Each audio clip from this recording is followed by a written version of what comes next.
भगवान श्री रामचंद्र जी की जय हो। और आज के वीडियो में हम लोग कल से आगे बढ़ते हैं। 115 नंबर तक दोहे तक कल थे। श्री रामचरितमानस जी से बाल कांड जो प्रथम कांड है, 7 कांड होते हैं रामचरितमानस जी में, आप जानते हैं। तो आज हम लोग ये पहले 115 नंबर दोहे से आगे बढ़ रहे हैं। 115 नंबर जो दोहा था वो अस निज हृदय विचार तजु संशय भजु राम पद सोरठा था। सुन गिरिराज कुमारी भ्रमतम रवि कर बचन मम। अपने हृदय में ऐसा विचार कर संदेह छोड़ दो और श्री राम जी के चरणों को भजो। हे पार्वती, भ्रम रूपी अंधकार के नाश करने के लिए सूर्य की किरणों के समान मेरे वचन को सुनो। भगवान शंकर के वचनों को। अब राम कथा भगवान शंकर शुरू करने जा रहे हैं। माता पार्वती के आग्रह करने पर शंकर जी शुरू करते हैं। सगुन ही अगुन ही नहीं कछु भेदा, गावहि मुनि पुराण बुध वेदा। अगुण अरूप अलख अज जोई, भगत प्रेम बस सगुन सो होई। सगुन और निर्गुण कुछ भी भेद नहीं है। सगुन और निर्गुण में कुछ भी भेद नहीं। मुनि, पुराण, पंडित और वेद सभी ऐसा कहते हैं। जो निर्गुण अरूप, निराकार, अलख, अव्यक्त और अजन्मा है, वही भक्तों के प्रेमवश सगुण हो जाता है।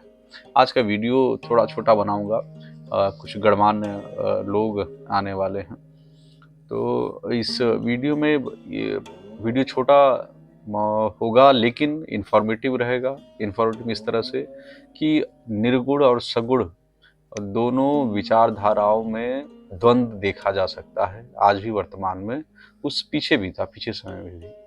और तुलसीदास जी ने उसको किस तरह से दूर किया भगवान शंकर के माध्यम से। भगवान शंकर ने क्या कहा है माता पार्वती से कि सगुण ही अगुण ही नहीं कछु भेदा। सगुण और निर्गुण में कोई भेद नहीं होता है। गावहि मुनि पुराण बुध वेदा। इसको कौन बताता है? पुराण, हमारे जो वेद हैं, जो बुद्धिमान पुरुष हैं, जन हैं, ऋषि मुनि लोग इस बात को कहते हैं। अगुण अरूप अलख अज जोई। जो निर्गुण जिसका कारण जो निर्गुण अरूप अलख, अरूप का मतलब होता है निराकार और अलख का मतलब होता है अव्यक्त। तो जो निर्गुण, निराकार, अव्यक्त और अजन्मा है, जिसको हम निर्गुण कहते हैं, वही भक्तों के प्रेम वश सगुण हो जाता है। जो निर्गुण है वही सगुण कैसे? यह प्रश्न उठता है दिमाग में कि जो निर्गुण है वही सगुण कैसे?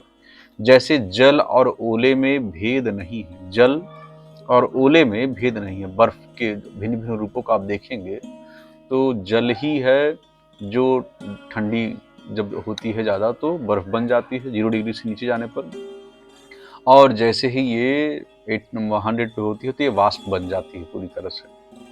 तो जल के तीनों रूप हो गए। जल का लिक्विड रूप सामान्य हो गया, और हार्ड रूप में आप जाएंगे जब सॉलिड स्टेट में तो बर्फ बन जा रही है, और वही एयर स्टेज में जाने पर वो वायु में परिवर्तित हो जा रही है, वाष्प में। तो जो निर्गुण है वही सगुण कैसे? इस प्रश्न का उत्तर, जैसे जल और ओले में भेद नहीं, दोनों जल ही हैं, ऐसे ही निर्गुण और सगुण एक ही है।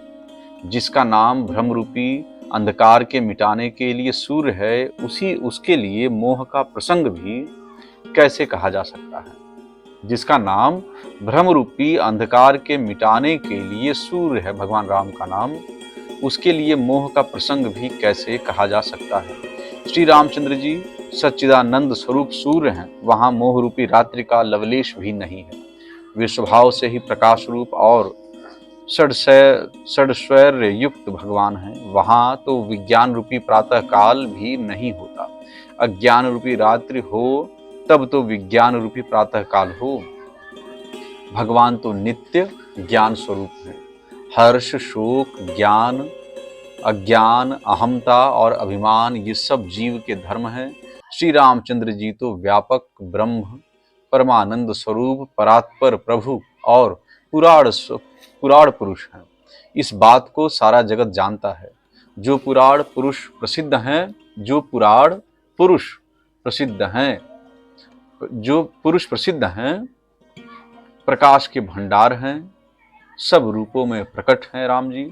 जीव, माया और जगत सबके स्वामी हैं, वे ही रघुकुल मणि श्री रामचंद्र जी भगवान शंकर के स्वामी हैं। भगवान कहते हैं शंकर कि पुरुष प्रसिद्ध पुरुष प्रसिद्ध प्रकाश निधि प्रगट परावर नाथ रघुकुल मणि मम स्वामी सोई कही सिंह नायव माथ। तो जो पुरुष प्रसिद्ध हैं, प्रकाश के भंडार हैं, सब रूपों में प्रकट हैं, जीव माया और जगत सबके स्वामी हैं, वे ही रघुकुल मणि श्री रामचंद्र जी मेरे स्वामी हैं, ऐसा कहकर शिव जी ने उनको मस्तक नवाया।